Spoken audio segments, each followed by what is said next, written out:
Mugamba mutya abalungi abeekuumira kusenga Faith 256 mbaniriza ati nate olunaku olwaleero kasuubire muli bulungi yonna gye musinziira okubeera nga mundaba oba nga mumpuliriza.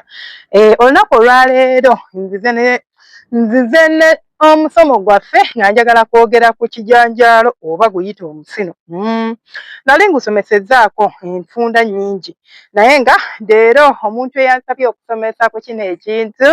mugoberezi wange era nga ngoberera ku Facebook yangambye senga nze ne ku TikTok ne ku YouTube mbaayo. Munnange yangambye nti senga gamba ku basajja munnange ekijanjaalo ekyo kyolaba kiwooma naye kiruma. Kiwooma naye kiruma. Kati abasajja bampuliriza nga tonnabakwata ngalo zo ziteeka ku kijanjaalo kya mukyala nnamba emu. Ekisookera ddala ky'olina okuteeka mu mutwe gwo engalo zo tezirina kubeera nga teziriiko kye ziyina like nga ziri dry. Mulekerawo okozesa engalo enkalu ng'ozikozesa ku munno bannange ziruma omuyagula omukwagula ate oba omanyi nti engalo zo ziri dry gulayo akantu akasobola okugonza ku ngalo ezo ate tebagukwatako like direct gwe n'okwatako ebbwa nedda bambi si bwe gutyo we gubeera naye gw'ova eri n'engalo zo direct n'oziteeka ku munno ng'olinga agamba nti oba kiki otandikira eno ku kigundi ku kiriba ky'omusino ekyo ky'otandikirako ng'ozannyisa. Tulina obukodyo oba tactics ez'enjawulo nja kukolayooko okulive nga nsomesa ku tactics ez'enjawulo z'osobola okukozesa oba obukodyo bw'osobola okukozesa okuweeweetako naye nga kyemanyi nti ndabika nali mbusomesezzaako osobola n'okunoonya omusomo ogwo oteekamu empeeweeta oba obukodyo bw'okuweeweeta omusino. Sikakasa naye ndowooza kyekyo senga Faith 256 mu YouTube bajja kuba bagukuwa omusomo ogwo obeere ng'ogulaba era obeere ng'ogufunamu. Mulekerawo just okubeera nga gwe otuuka ku munno n'omutandikako butandisi kubeera nga omusiisiitiriza oba kye bayita okusiisiitiriza oba nkyogedde bubi ng'osiisiitiriza kuli busiisiitiriza munno tagenda kunyumirwa tagenda kuwoomerwa tosiisiitiriza munno muweeweete bulungi nnyo ate sooka omutegeke no matter what tewaliiwo kifo ku mubiri gwa mukazi nga ddala nga boolaba emmana yaffe eyo erimu ebitundu bingi naye tosobola kugituukamu n'otandika gwe kutagala butagazi nga bw'oyagala abalala otaddeyo engalo otandise okubeera nga onsindikamu engalo muli munda binnuma mpola mpola wanyuma kati ate mugenda oluusi abamu ne mugwako bigwe oli nga yeyagambye mukwano gwe yakunyumiriza n'agamba kikazi tekisamula olaba oti ne bwoti kati n'olyoka oleeta amaanyi gonna n'ogateeka ku mukazi anti oyagala kumusammuza togenda kumusammuza wabula ky'ogenda omukola ogenda muleetera ate bulumi obugenda okubeera nga ate bumuleetera okukalira ddala n'amazzi g'onoonya asammule gagaana okujja so ekisooka sooka otegeke engalo zo make sure your hands are very clean eyo nnamba emu lwaki kubanga tetwagala ate omulwaza bacterias omulwaza infection namba 2 sala enjala zibeere nga toyinaako tewali nsonga lwaki obeera n'enjala nga mpanvu zikoma eri ziringa ezaamuwa butwa mama wange yaziyita zaamuwanga butwa okitegeera salako enjala zo then awo olyoka oweeweete munno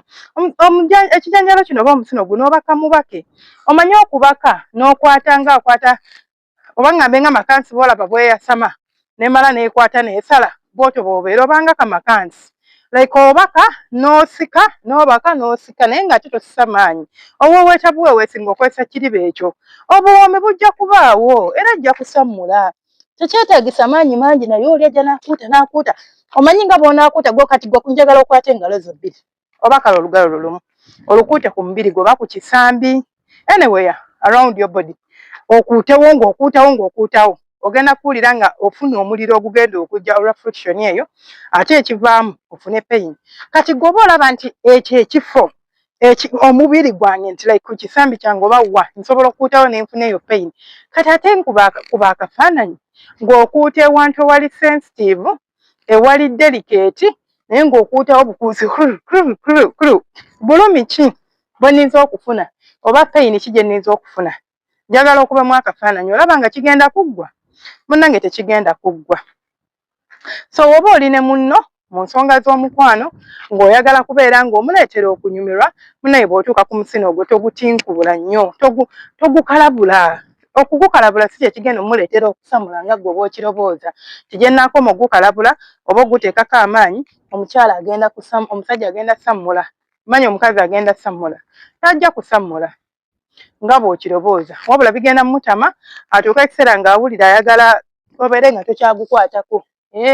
Abasajja abamu ngamba nti omukazi senga nze omukazi wange tayagala mukwata ku musino byebyo tayagala mukwatako not because tayagala kubanga biwooma naye because akimanyi by'omukola si bwe birina okukolebwa ate tayagala kugamba nti si bwe birina okukolebwa kubanga awulira nti oba kijja kukuleetera okuwulira ng'oswala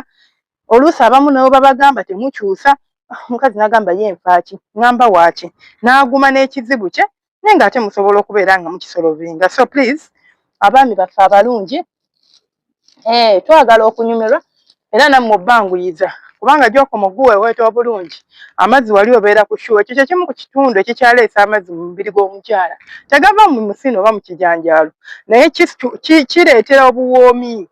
like omuntu n'awoomerwa nnyo omubiri ne gubeera stimulated ne guzaala amazzi gali g'okola ki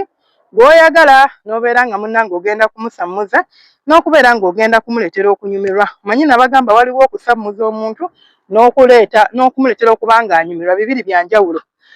N'abeera nga tomusammuzangako naye nga takomplaininga ng'alyoke kubanga anyumirwa awulira nga agetinga satisfied. Okitegeera byebyo nno mubeere gentler oba mubeere gento tekyetaagisa maanyi mangi kutuusa mukazi ku ntikko bukodyo bwe weetaaga n'obeera ng'omutuusa kiringa omuntu okuba akakyabali ng'akusabula busabuzi kati n'ekijanjalo kyaffe ekyo bwe kiri tokikuuta bukuusi yisaako mpola mpola tekyetaagisa kukuuta tekyetaagisa mukuuta bukuusi era bw'oyisaako empola results z'ofuna ng'oyisizaako mpola zisinga z'ogenda ofuna ng'onkuuse bukuusi kubanga bw'onkuuta sigenda kunyumirwa ate wano mbanja kunyumirwa n'okusamula mbanja kusamula. Mukitegeera banywanyi bange byebyo ebyange